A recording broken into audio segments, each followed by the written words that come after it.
I think I want to talk about Dispatch next. Yeah, I'm curious about Dispatch. Yeah, because Extraction 33 is ex-Ubisoft devs, and Dispatch was the ex-Telltale's founders who then went to Ubisoft and were like, oops, it's a bit shit, and then made Dispatch, or Ad Hoc Games who made Dispatch. So two games of the year, I think, really. Ubisoft with the generational throw. You know? I mean, you know, the reason you know, if I'm Ubisoft, right? Who also, I think there was some news article recently. I don't know what is going on, and by the time this episode's out, it might be more fleshed out. But it implied that they were having some financial difficulties, right? And it's like, if you play a Ubisoft game, you fucking know why they deserve to be in financial difficulties. Oh, they 100% deserve to be. It's like, this is absolutely, nobody feels sorry for them because this is of your own doing. Right. Like, you play any of these games, it's fucking horrible. They have this stupid native game launcher they want you to download on PC. All their games are monetized and bloated to shit. None of their games feel inspired. Assassin's Creed, what the fuck are they even doing with that franchise? And why is it still alive, bro? Stop keeping that shit on fucking... It's like on life support, but they keep pumping it out because they think people want it, and gamers are stupid enough where they'll buy it. And then you know, you have to be asking yourself, fuck, we fumbled like 2 devs that went on to go and make fucking absolute artwork that sold amazingly. Like, what are we doing? We have these talented people, but we don't listen or let them do what they want. I think even the Dispatch devs are talking that they had approached Ubisoft and were like, hey, we'd love to start our own studio in Ubisoft to make the games. And they were like, no. Like, what fuck you then. Yeah. Dude, they literally came to you to make a game for you, and you said no. Like, I think the biggest crime that Ubisoft's done is that it doesn't respect the art of gaming. No. It respects the profits. It doesn't, it has no respect for as art as a medium. So it's hard to feel sorry for them. Obviously, I don't want people to lose their jobs, and there's a lot of talented people clearly at Ubisoft right now who could be making amazing stuff, but it's fucking... the people at the top. It's a travesty that they, you know, that this kind of... These people that are so creative, that have the potential to make such amazing things that move us, are being fucking shackled behind having to sell you fucking battle passes for Assassin's Creed. It's ridiculous.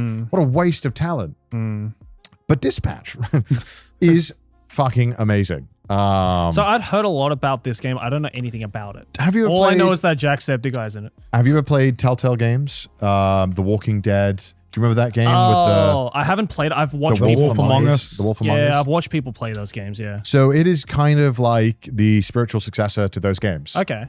It's really fucking good. It's basically you're a superhero who's you have a mech and your mech breaks, but you're still a superhero and you're dealing with that loss. So instead of being a superhero, now you are going to be working for the company that dispatches the superheroes to the thing. So you're going about kind of dealing with these misfits of superheroes or supervillains turned superheroes, and you're kind of dealing with that. The whole time there's a bunch of romance going on, and you're constantly being asked to choose which path to go down, and it's just fantastic. The voice acting, he's voiced by Charlie, by the way, Voice Critical. Oh, really? Yeah, and Jack, you know, and you always worry when it's YouTubers in games. You're like, it could be just for the name, but Jack, Sean, and Charlie did such a phenomenal job. As these characters, and genuinely, like, not just glazing them because they're friends of ours, but they did such a good job. I'm really proud of them. Awesome.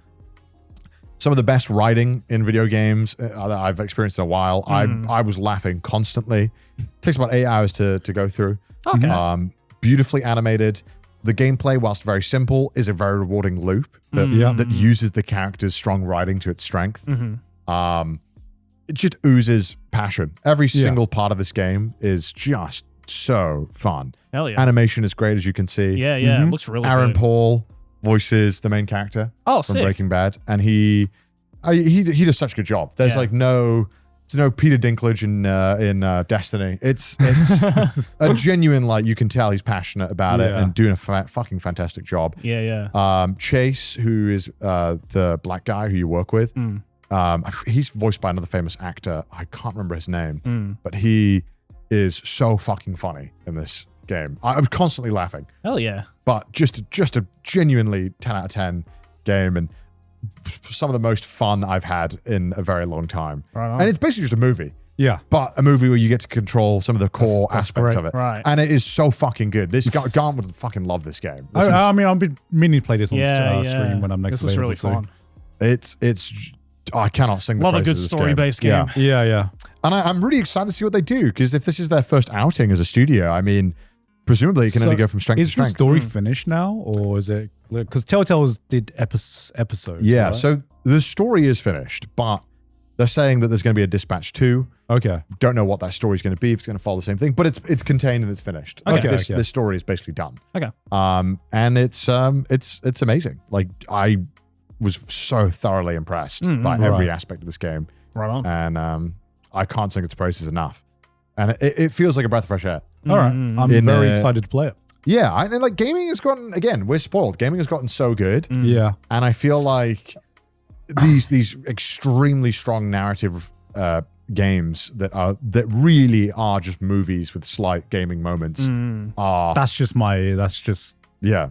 That's just I what love live this for. genre a lot. Yeah. Because I've played a lot of them, and I think they are such a treat. And I'm glad that there's another studio now that is still trying to put these really big things going. Yeah. I could easily see this being like a franchise of stuff, though. Like, it's such a fun world and cool characters. So, credit to Ad Hoc Studio. Fucking fantastic job. Well done. I'm so excited to see what you guys do next. Amazing game. Final Fantasy Tactics, Evilist Chronicles. Probably my favorite story and writing and dialogue and voice acting in any Final Fantasy game. I've only played 2 games of voice acting in Final Fantasy, but it is genuinely, I think. I'm so glad you fuck with this game. This game's man. amazing. This is easily my favorite Final Fantasy spin-off game. I think- such fun gameplay as well. I think the story and the writing is the best of any mainline game that I've I played so far. have to agree. Yeah, it's even- definitely yeah. up there. I just such a memorable game with such poignant story moments, and also it's aged amazingly. Like, this is a story that is still extremely relevant, especially to today. I mean, it's a lot about the rich versus the poor, the elite versus the working class. The what does it mean to be good? What does it mean to fight? To do nothing? Is that to be a part of it? Is that picking a side? It's such a relevant game in today's society, and I also love strategy games in general, and it's a fantastic fucking system. The job system is one of the best strategy fighting systems I've seen of any game. Yeah. I recently played XCOM 2, which maybe is my favorite strategy game of all time. And it's cool comparing the two, because obviously this came out in 1997 and XCOM came out in like 2016. Yeah. And seeing the different ways that games handle strategy and top-down kind of battle. It's one of my favorite genres, and interesting to see how insanely flashed out the Final Fantasy Tactics was for the time. Oh yeah, I mean, when it first came out, this game was so ahead of its This time. would have blown my mind if I Yeah. was like, well, I was 1 at the time. Yeah. I think it would have blown my mind full stop. But if this was my first strategy game, Yeah. I would have been like, Jesus Christ, how can I play anything else? I mean, this was the game that got me into the Fire Emblem series. Like, I played this first. I will say, like, after playing this, it does kind of feel like that, at least when you're combating and playing the combat, like, the job system is so much more refined as a system than the Three Houses, Yeah, like when totally, I played that. Totally. But Three Houses' real strength is the multiple dialogue options and the character relationships you build, right? That's the main Yeah. point of the game. But like seeing the story then with this amazing combat system and really thoughtful job system that kind of really allows you to kind of shape any character you want to be whatever you want them to be. Yeah. Yep. Totally. It's but it has a lot of dated aspects. Like, leveling up is really odd. Like, you level up based on how many actions successfully you do. Yeah. So it's a very weird kind of class and game system to have to use, but still a really fun one. Right. And if you want a strategy game and you have a lot of time, highly recommend playing this one. It is, but it's also a game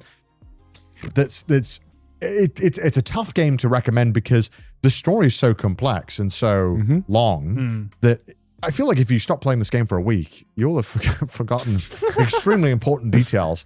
But there's a couple of quality of life changes they added to this game that I'm really enjoying. That I want more games to add this. Games at least that are really complex, which is like they have the lore button on the menu. Yeah. Where at any point you can literally look at all the lore, but they also have a timeline and the world map and the characters' faces on them and what they were doing and why. So it was really helpful to kind of be like, in between days, just like, check what's going on in the story. But highly recommend they it. did that in 13 Sentinels, but it didn't help. No. Because that story was so complex. Yeah. Ain't no way Yeah. you cannot follow. I've forgotten the plot line to that. Yeah. That's why I had to play that game like 3 days straight. Yeah, Because I was like, yeah. if I stop You for need to, one yeah. day, Yeah. I'm going to forget everything. Exactly. Final Fantasy Tactics feels like you have to play this game and this game only until you're done with it. Yeah. Otherwise, it might be tough. I started playing I got it when the game came out, like the day it came out, and I played it for like a good 4 or 5 hours, and then I got busy and stopped playing it. So I feel like I have to start from the beginning again, even though I already know the story technically. But yeah, I'm just like I don't even know where the fuck I am right now. You playing the new one? The new one, Yeah, the voice acting is so good in it as well. Yeah. The voice acting is a fucking treat. I'm almost tempted to play it in English because as good as the Japanese voice acting is, I'd recommend it. I've heard so many good things about the English voice acting. I would. I mean, it's set in like the UK. Yeah. So I feel like settings wise, it makes sense for it to be in English. It's very reminiscent. I think it's very heavily draws inspiration from the War of the Roses in the UK. So it's very, very similar. Yeah. And touches on a lot of the similar themes. So highly recommend it. And then down here I put Soma, and this was a hard one because I wanted to put. There's a couple of games that could have gone here. It could have been Mouthwashing, could have been Soma, a couple of other games, maybe even Look Outside. I played a lot of games, but ultimately for me, I feel like Soma is maybe my favorite story of this year. As like just from a storytelling perspective, it's the one that I've thought about the most. I still think about it. I think about Soma a lot, and it's only been like 2 months, but I still think about it very often. Yeah. And the implications of that Soma asks and makes you wonder, I think are going to be relevant for an extremely long time. Yeah. And only become more prominent and poignant as time go on. This and Expedition 33 are the 2 games I'm playing this holiday season. I really want you to play it so that we can do like a 1 hour section where we talk about Soma. Yeah. One of the best endings in video game, period. Yeah. All right. I think it might be the best. Yeah, I think it might be the best. It's funny, 2 of my favorite endings of video games of all time are on this list with MGS3 and Soma. MGS3 is an amazing ending. You know what's weird? MGS3, in my head, I feel like it ends in the field. Yeah. But it doesn't. It's like there's the whole ocelot fight in the helicopter. Oh, I forgot about that. And then you have the sex scene. Which is a pretty good ending. Yeah. And then you have the graveyard, which happens all, but to me, it's like, it feels like it ends in the flower field. Yeah. But then, I mean, you have the scene of like, this is the fucking him at the grave. And that's kind of peak. But Soma, I think if you play it, Joe, you'll understand, I think, why I think it's so poignant. But yeah, that ending, I think I'll think about that for a very, very long time. Yeah. Hell yeah. It's absolutely fucking genius. Yep. Well, hope we can catch up in the holiday season, Joe, when you've played both of them. So I have been lacking in the gaming department this year, so this holiday season is just gonna try and finish as many of these games that I know I'm going to like, and all my friends have been saying are good.